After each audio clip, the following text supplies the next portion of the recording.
Okay, take 4. I have managed to mess this video up 4 times now.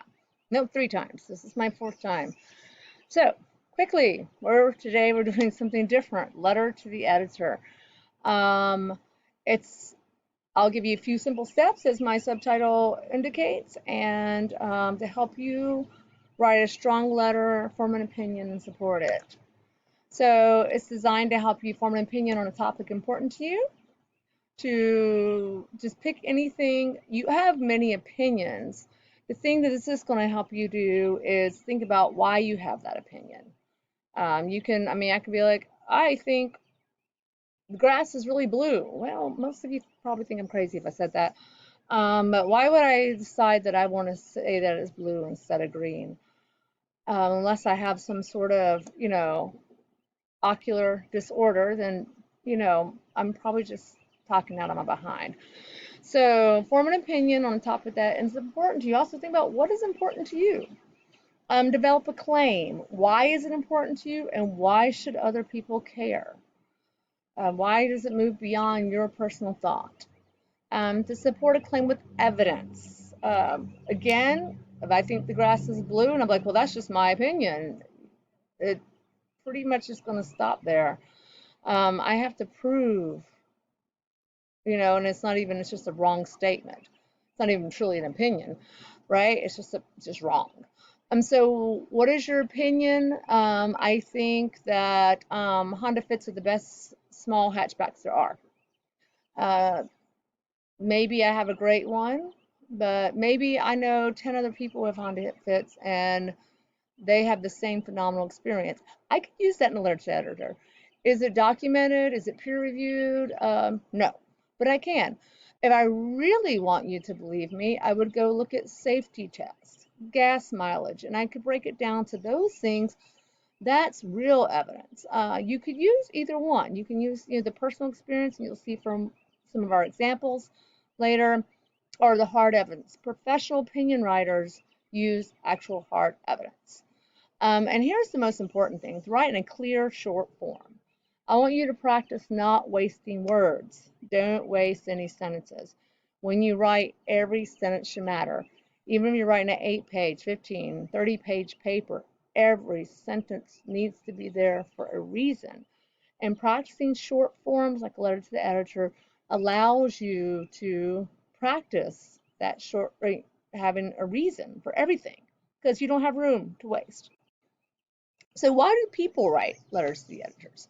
Well, they want to express anger or concern about a specific issue. In our book, police brutality is one, right? Maybe you're angry about what's happening. Maybe you know 1 or 2 people who have been killed by police officers or who have been hurt by police officers, and you just want to express anger about that, and you feel like your community is targeted, or maybe you think police officers should be trained better. To speak out about an issue that is important to the writer. Right? Having pets spayed and neutered. There are 2 people in my neighborhood who do rescue. Maybe you think more people should foster animals. Maybe you have a very strong opinion about net neutrality, and you want to talk about that. Maybe you're tired of the stereotyping of particular groups, whether it's race, gender, or whether it's, stereotyping of just social groups, like people who are really good on computers or good at math or whatever. You can do that. And that, of course, wouldn't have that hard evidence as much. To influence policymakers or politicians, um, right? So maybe you want to change voting laws. Maybe you want to have stricter voter ID laws. Maybe you want to um, encourage people and policymakers to think about making voting day a holiday. Most countries, people go to vote on days where they don't have to work. We're very unique in the fact that we vote on a work day. Um, and so maybe you want to do that. Maybe you want to push vote by mail. That's something that's been in the news a lot with the COVID-19, having people mail in their votes. Oregon has it. It's worked wonderful for years. People have opinions about that. To educate the public about a specific topic. Maybe you've worked at the soup kitchen, or maybe you've gone hungry. And you won't make people aware of the issues of hunger, especially right now. There's a lot of things going on, and not everyone has easy access to food. That's something, I've seen a lot since we've been out of school. If I was to do one, I might talk about self-defense as psychological, emotional, everyday self-defense, not just physical. Most people don't think of it that way. So that would be something I could express to people. To encourage people to take action on an issue. Maybe you want people to boycott the business. Maybe you want people to petition, right? Going back to our police brutality. Maybe you want people to write their politicians about voting laws. Maybe you want people to become more involved in helping stray feral animals. Maybe you're really pissed off at the company down the road and you want people to quit eating there because this was your personal experience. I experienced this here, talked to my friend who experienced this here. I think we should no longer go eat at that restaurant. And the last, which is kind of like this one, to influence public opinion. Um, maybe you want a new park in your neighborhood. And so you want to influence everyone else in your neighborhood to come to city council and say, we need a new park. There was a fantastic group of young people on the West Side who started a group called the West Side Project some years ago. The kids were bummed. Their swing sets were broken. Their water fountains didn't work. The bathrooms were disgusting. And they went to Latta Park, and Latta Park was beautiful. It's a more affluent, richer neighborhood. They had a fantastic park.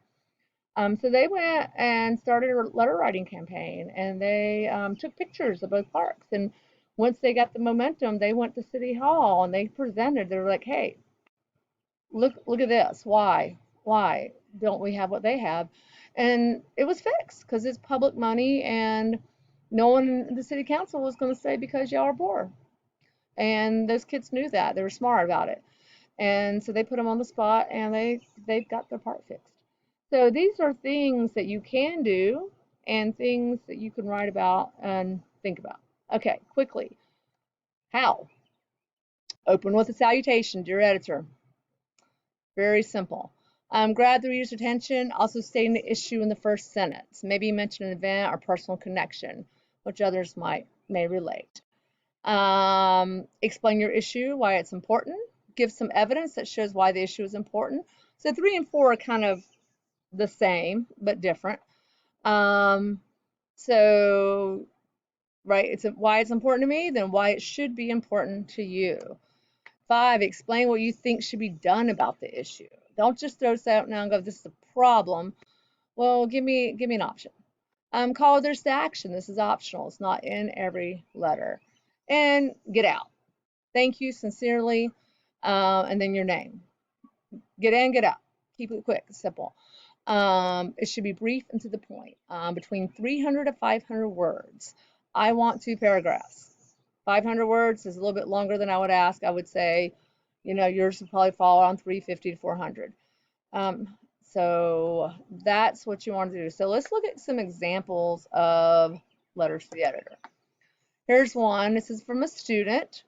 We see here in the beginning the salutation to whom it may concern.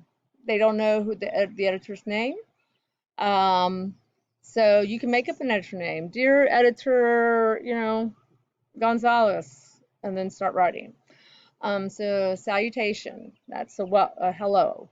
Number 2, the issue is presented in the first sentence right here. I'm writing to express my concern over local government's plan to turn my local leisure park into a private golf club. That's the issue. I'm a 13-year-old student who regularly takes my dog there, and I do not want this to happen. Personal connection, right? My younger brother and I and all our friends have played there all of our lives, as did my mom and dad when they were children. We also have swimming lessons and clubs. So this person shows it has been useful to the community, right? It's not just a personal, hey, this is what I want. They have lessons and club meets. And so this has not only been great leisure time for them, but it also has been great for the community. It's a park. If the park and pool closed, we'll have nowhere safe to play. This is why you should matter, right? This is our evidence. The next one's 10 miles away for our safety, right? This is what we call pathos, right? For our safety, you're appealing to, this is a child going for my safety, you're appealing to someone's emotional outside to swim the rivers and the dam nearby. Here we have what should be done at the bottom, number 5. Golf players are mostly grown-ups and they can drive. Why can't the government use wasteland where there would be plenty of room for 18-hole golf course and leave the rest of us to enjoy the park? So they give it, and then the closing, sincerely. There's not a call to action. So this is my problem. This is why you should care, in and out. Okay, here's another example. Sir, it's a salutation. It's very simple. That's totally legitimate. Through the columns of your reputed newspaper, I wish to make people aware of a growing need and demands of solar power. So immediately in the first sentence, we know that the person has an issue and they want people to know. So this is one of those, I just want to bring this awareness. We all know that our Earth is showing signs of a patient in declining health. Lovely metaphor to use as evidence, and it is due to excessive pollution on our planet. Now, do they have hardcore evidence? Some people disagree with that statement. Many people agree with that statement. But this is the most evidence they give, and that's legit in this particular form. He doesn't realize that the overuse would exhaust the treasure. We must conserve electricity, which is the needs hour. So why it's important, it's also a call to action, but it tells you why it's important. What should we do? But this conversation can only be done if we start using solar power systems. And so it tells you why solar power systems, what kind you can use, right? And then why they're good. Their systems are non-polluting. This is also evidence. It must be noted. They're economical and are available in different sizes, so it gives you all the reasons you should be using solar power. And then we see this last sentence as a call to action. They must pay attention to the dire need of switching over to solar power. And then we have our conclusions. Yours sincerely. Simple. Notice the second paragraph is mainly what should be done, and it's also the evidence of why solar power is great, right? It's readily available. You can get it in multiple sizes, so it's not cumbersome, and done. Okay, so here for your letter, for example, here's some things that you may want to write about. You don't have to write about any of these. Choose what you want. It could be even, like I said, I'm really sick of people stereotyping, I don't know, honors kids. And this is why we're not the way people say we are. That's kind of stupid, but, it's just an example. So police brutality, environmental issues, censorship, school uniforms, net neutrality. Your letter should be at least 2 paragraphs, solid paragraphs. Every sentence should matter. Please let me know if you have any questions or concerns. If you're still working on it, on Friday I will have office hours, but you all know, just send me an email, a text, contact me via the Instagram page. I will set up a Google Meet in a heartbeat and we can talk. Oh, that rhymed. Anyway, have a good day, and please, I hope this helps you, and I'm looking forward to reading your letters. Okay, bye guys.